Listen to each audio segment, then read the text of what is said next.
Israeli military reservists and families of hostages held in Gaza marched through the streets of Tel Aviv on Wednesday, demanding the safe return of their loved ones and calling for an immediate end to the ongoing conflict. The demonstrators urged leaders to prioritize dialogue and diplomacy over continued military escalation. In recent weeks, protests have intensified as Israel pushes forward with its campaign in Gaza, while ceasefire talks have remained stalled since July.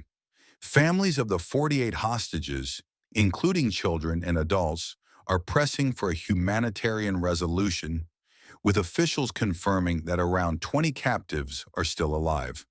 The urgency of their plight has captured national attention, highlighting the human cost of the conflict. Prime Minister Benjamin Netanyahu is pursuing an all-or-nothing strategy, seeking the simultaneous release of all hostages in exchange for Hamas surrender. This approach has met with growing concern from families and supporters, who stress that diplomatic channels and negotiations must remain central to securing the hostages' safe return. The Tel Aviv march reflects a nationwide surge of public pressure as citizens, veterans, and advocacy groups call for an immediate, peaceful solution. International observers and humanitarian organizations have also voiced alarm, urging both Israel and Hamas to step back from violence and focus on a resolution that protects innocent lives. As families continue their march and campaigns gain momentum, their message is clear. The safe release of hostages and a path to peace must take priority. The nation watches closely, hoping for decisive action that will bring relief to those affected and prevent further suffering in the region.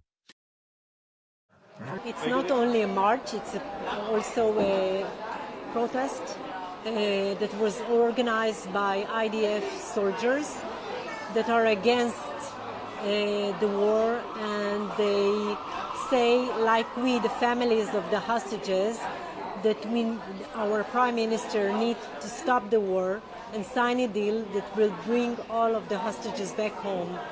My son, Imrod Cohen, is a soldier also, and he's almost 2 years in the captivity. And we are shouting, begging our Prime Minister to do the right thing, to end the war. It risked them. The war risked our loved ones, risked the soldiers, and it's needed to stop right away and sign a deal. And that's why we are here. The war in Gaza has no real purpose now. Our soldiers are dying there. We want our brothers, our sisters, and all our soldiers back home. We want peace to Israel, to the Middle East. We want to build back our nation to be what it used to be a beautiful, happy startup nation with all the beautiful things that were here, all the values that I grew up on, all the values that I raised my children on. We want that back, and now.